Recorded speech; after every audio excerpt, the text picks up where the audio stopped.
Donc pour faire suite à une vidéo, la vidéo que je viens de faire sur la présentation du fusil et des munitions, comme ça, je me suis dit, je suis en train d'examiner les munitions et j'ai vu que bon, quand même, il y avait certaines munitions, comme par exemple celle-ci, qui était pas top. Quand on voit la finition, bah c'est pas extraordinaire, hein. Donc je vais examiner boîte par boîte avec vous, on va voir ce que ça donne. Donc on commence par les 22 Thunderbolt. Donc déjà, bon, bah, l'emballage, j'en parle même pas, hein, c'est minable. Mais bon, pour le prix, elle fait partie des moins chers. Je suis tombé sur certaines cartouches, je sais plus où elle est, j'en ai vu une qui était vraiment... Bah, elles sont sales en fait, elles sont mal nettoyées. Il y a encore de la graisse d'usinage dessus. Voilà, enfin... Et en plus, je sais pas si vous allez pouvoir le voir, mais les balles, ça, quand je tiens l'ogive, la douille elle tourne, elle est presque pas sertie autour en fait. Ça tourne complètement, il y a du jeu. Bon, ça doit pas être de la munition extraordinaire, mais bon, pour le prix, voilà. Elles sont pas très propres, je les ai même pas comptées, ça se trouve il en manque. Euh, voilà quoi, c'est pas extraordinaire. Voilà, regardez, je sais pas si vous allez pouvoir le voir, là, on le voit bien. Je vais essayer de mettre, si je peux... Non, il n'y a pas le flash. Donc vous voyez, hop, s'il veut bien faire la mise au point, tu fais la mise au point, voilà. Bon, ça se voit pas, mais la douille avance de haut en bas. Ah si, ça se voit là. Donc c'est pas top. Donc la Thunderbolt, bon, je pense pas, on sait jamais, mais je pense pas qu'elle aura des bons résultats. Vu la finition quand même, bon après ça dépend, peut-être que mon fusil aimera, hein, on sait jamais. Mais bon, passons à American Eagle. Moi je découvre en même temps que vous, hein, je les ai pas vus. Bon, déjà le packaging est un peu mieux, plus propre. C'est correct. On va prendre une munition au hasard. Là, la douille est bien polie. Hop, je suis hors champ. La douille est bien polie. Bon, il y a toujours un petit jeu par contre. Mais c'est déjà moins. Le gras est correct. La munition est propre. On va prendre une autre. Oui, non, ça va. Bon, la American Eagle, elles sont pas chères et bon, ça va. Elles sont plutôt propres. Ça va. Ensuite, on va commencer par on va dire les plus pourris et après on passera. Donc ça, dans un Remington comme les Thunderbolt, je pense, voilà. Bon, là, ça parle pas. Là, c'est carrément... Vous voyez, là, les munitions sont carrément sales.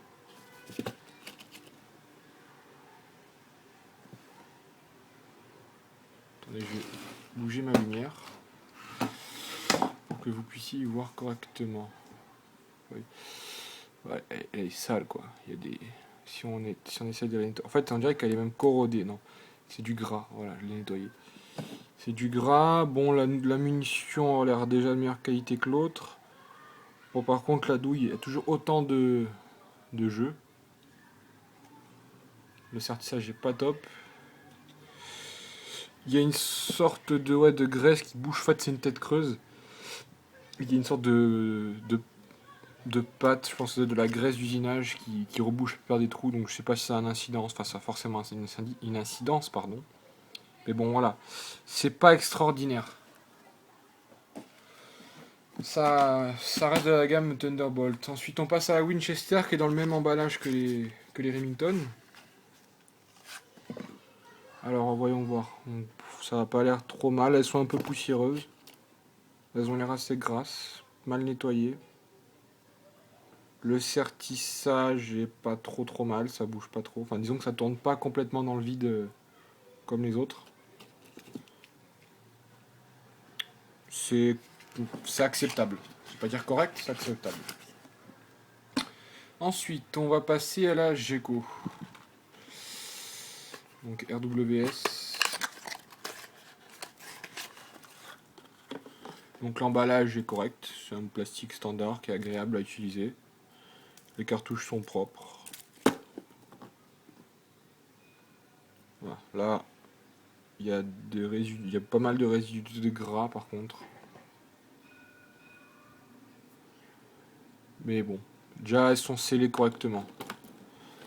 Voilà, la douille ne bouge pas. C'est ce qu'on demande à une munition. Geco, correct. Il y a mieux. Ensuite, on passe à la CCI standard. Bon, bah là, c'est de la merde. Enfin, le packaging est pourrave, quoi. Il est vraiment merdique. On peut même pas les poser. Ils ont fait une sorte de bout de plastoc, on sait pas à quoi ça sert. Bon. En même temps, on n'achète pas pour le plastique, mais bon, ça fait toujours plaisir. La munition en elle-même est assez propre. Il n'y a pas trop de traces d'usinage. Le sertissage, je vais essayer de pas trop être hors champ. Le sertissage est pas mal. Plutôt bien même. C'est ce qu'on demande. C'est cool. Donc,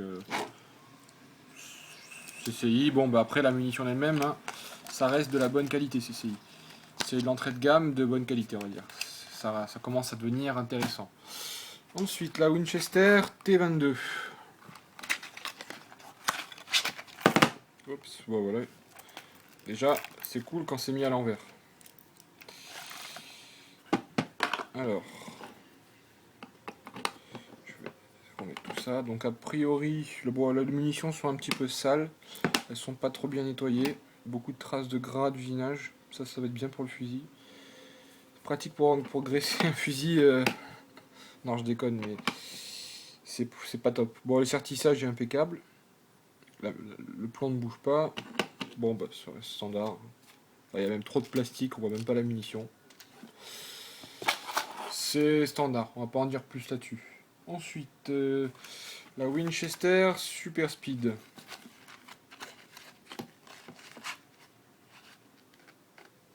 Ça a l'air correct. Comme l'autre. Hein. Elles sont cuivrées, donc ça c'est normal. Le sertissage est correct. Bon, là par contre, les ogives sont. Je sais pas si vous allez pouvoir le voir. Vous allez voir là des traces comme là, assez sales. Il y a beaucoup de traces de gras dessus. Pas bon. C'est pas extraordinaire. Mais bon, ça va.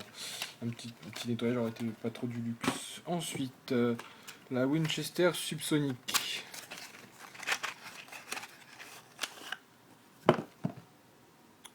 Bon, Winchester, ça va, ils sont pas trop dégueux. C'est bien serti. Ça va. On va pas rester trop longtemps sur celle-là. Ensuite, ce sera Cellier Bello et après on passera aux quelques boîtes un peu, on va dire, de luxe. Donc Cellier Bello.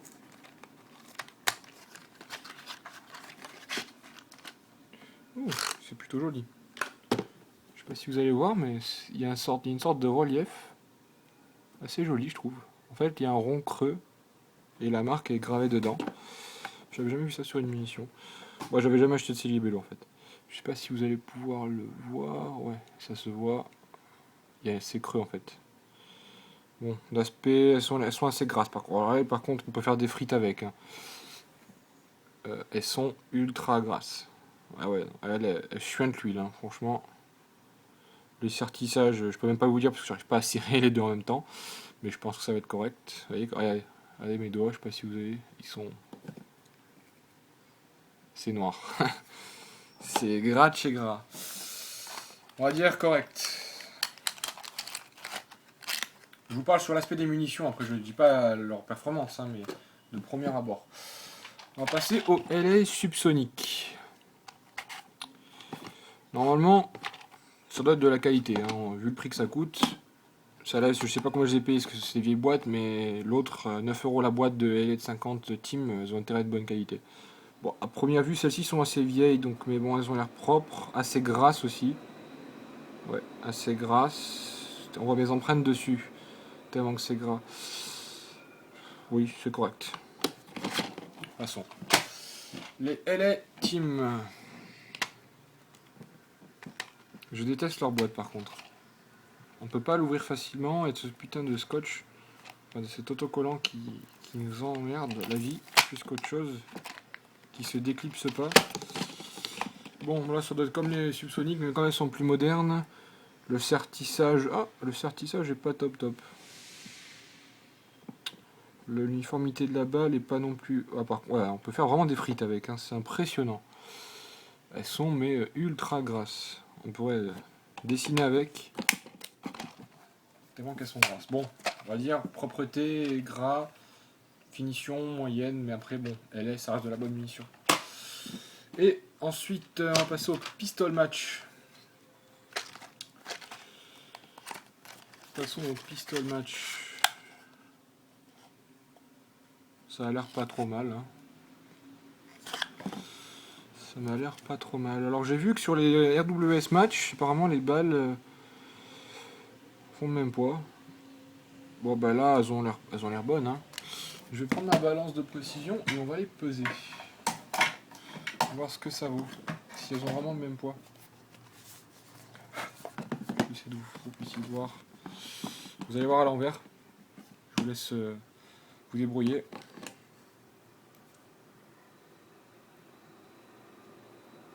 Alors, une munition, on est à 3,44 g. On va en prendre une deuxième. Lui, je prends pas la même, hein. Elle est là. Je vais la poser là. On refait ta. Hop. J'ai pas un support parfait par contre. Hop. Ouais, 3,44 g, parce qu'il y avait 1 gramme de plus. On en prend encore une. 3,44, c'est magnifique. Alors là, je suis impressionné. Je pensais pas qu'on allait tomber. Encore une sur 42. Je l'ai un peu lâché fort. Oups. Ouais, 3. C'est quand même pas mal. Les pistol match sont des bonnes munitions. On va pas revenir là-dessus. Hein. RWS, c'est de la bonne munition. On va passer à la rifle match. Ça, je pense que l'aspect doit être pareil. Ouais. L'aspect est identique. Même la munition est identique. On va la repeser. 3,45 g. Hop.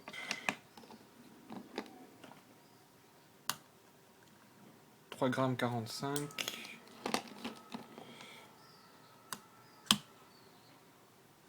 3,44 g. Bon, enfin bon.